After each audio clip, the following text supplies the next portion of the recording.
എന്താണ് രണ്ടുപേരും കൂടി ഇരുന്ന് ചിരിക്കുന്നത്? ഞങ്ങൾ ഇങ്ങനെ പണ്ടത്തെ കാര്യങ്ങളൊക്കെ ആലോചിച്ചങ്ങ് ഇരുന്ന് പോയി മോളെ. അമ്മയുടെ മുഖം കണ്ടപ്പോഴേ തോന്നി. അതെങ്ങനെ? പഴയ കാര്യങ്ങൾ ഓർത്ത് അഴിവിറക്കുകയാണെന്ന്. ആടി എന്ത് പ്രശ്നമുണ്ടോ നിനക്ക്? പോയകത്തുനിന്ന് ഭക്ഷണം കഴിക്കടി. എന്തുണ്ടാക്കി? മുട്ട ഇരിപ്പുണ്ട്, പഴമുണ്ട്, പഞ്ചസാര ഇട്ട് കഴിക്കുക, അല്ലെങ്കിൽ പാലൊഴിച്ച് കഴിച്ചോ. ഇടി ഒരു 2 കുറ്റിപ്പുട്ട് പാത്രത്തിലോട്ട് അങ്ങോട്ട് ഇട്ടിട്ട് ഇച്ചിരി പഞ്ചസാരയും കൂടി ഇട്ട് ഒരു 4 പഴവും കൂടി ഇട്ട് അങ്ങോട്ട് കുഴച്ച് ഒരു വെട്ട്. എനിക്ക് ഈ പുട്ടും പഴമൊന്നും വേണ്ട, വേറെ എന്തെങ്കിലും ഉണ്ടാക്കിത്താ. പിന്നെ മുട്ട പുഴുങ്ങി തിന്നോ.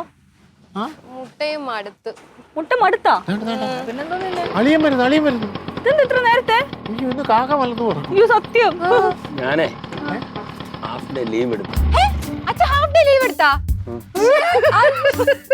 ഇന്ന് പടക്കം പൊട്ടിച്ച് ആഘോഷിക്കണ പടി. അതൊന്നും അല്ലെന്നേ, പിന്നെ എനിക്കൊരു വല്ലായ്മ, ഒരു വയ്യായികയുണ്ട്. അയ്യോ നീ ഇങ്ങനെ വെപ്രാളപ്പെടാതെ, ഒന്നുമില്ല, ചെറിയൊരു വയറുവേദന. എന്തോ കാര്യമായിട്ടുണ്ട്, അല്ലെങ്കിൽ ഹാഫ് ഡേ ലീവ് എടുത്തൊന്നും വരൂല. ചേട്ടാ നമുക്ക് ഹോസ്പിറ്റലിൽ പോവാം, വണ്ടി പിടിക്ക്. മാണി നീ ഇങ്ങനെ കിടന്ന് ടെൻഷൻ അടിക്കാതെ, കുഴപ്പമൊന്നുമില്ലെന്ന് പറഞ്ഞില്ലേ? ദൈവമേ വയറിളക്കമായിരിക്കും. നിനക്ക് എങ്ങനെ അറിയാം? അച്ഛന്റെ മുഖമൊക്കെ കാണുമ്പോ ആ എക്സ്പ്രഷൻ കാണുമ്പോ എനിക്ക് നന്നായിട്ട് അറിയാം. ഒരു വേദന മാത്രമേ ഉള്ളെന്ന്. ഒരു വേദന മാത്രമേ ഉള്ളൂ അളിയ. ഇത് അതായത് വയറിനകത്തൊരു ഇളക്കം പോലെയോ അല്ല ഒരു കൊളുത്തിവലി പോലെയോ അല്ല ഒരു ബഹളോ വല്ലോ ചീറ്റലോ പൊട്ടലോ വല്ലോ അങ്ങനെയൊന്നും ഇല്ല, ഒരു വേദന അത്രേ ഉള്ളൂ. വേദന മാത്രമേ ഉള്ളൂ. നീ ഇങ്ങനെ വെപ്രാളപ്പെട്ടോ, ഞാൻ ഇപ്പൊ തിരിച്ചു പോകും. മരുന്ന് എടുത്തുതരാം. എടി അതെ, ആദ്യം നീ ഒരു കാര്യം ചെയ്യും, നല്ല സ്ട്രോങ് കട്ടൻ ചായല് ഒരു നാരങ്ങ പിഴിഞ്ഞ് കൊടുത്തു നോക്ക്. അത് ഏറ്റില്ലെങ്കിൽ എന്റെ കയ്യിലൊരു ഒറ്റമൂലിയുണ്ട്.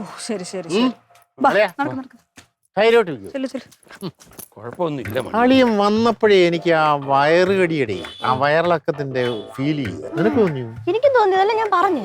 നിനക്കോ? തോന്നി. ഇവിടെ ഓരോ കാര്യങ്ങളേ പിള്ളേരാണ്ട് ഇത്രയും വലുതായെങ്കിലുമേ അവക്ക് ഇപ്പോഴും നിസ്സാരമായിട്ടുള്ള കാര്യം മതി ടെൻഷൻ അടിക്കാൻ. അത് അച്ഛനും അങ്ങനെയാണല്ലോ, എന്തെങ്കിലും ചെറിയ കാര്യം മതി ഊതി വീർപ്പിച്ച് അത് പറഞ്ഞിരുന്ന കരയും. ഒന്ന് പറഞ്ഞ രണ്ടാമത് കരയും.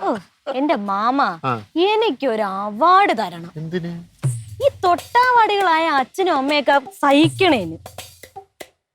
തൊട്ടാവാടി? തൊട്ടാവാടി ആട് തിന്നു.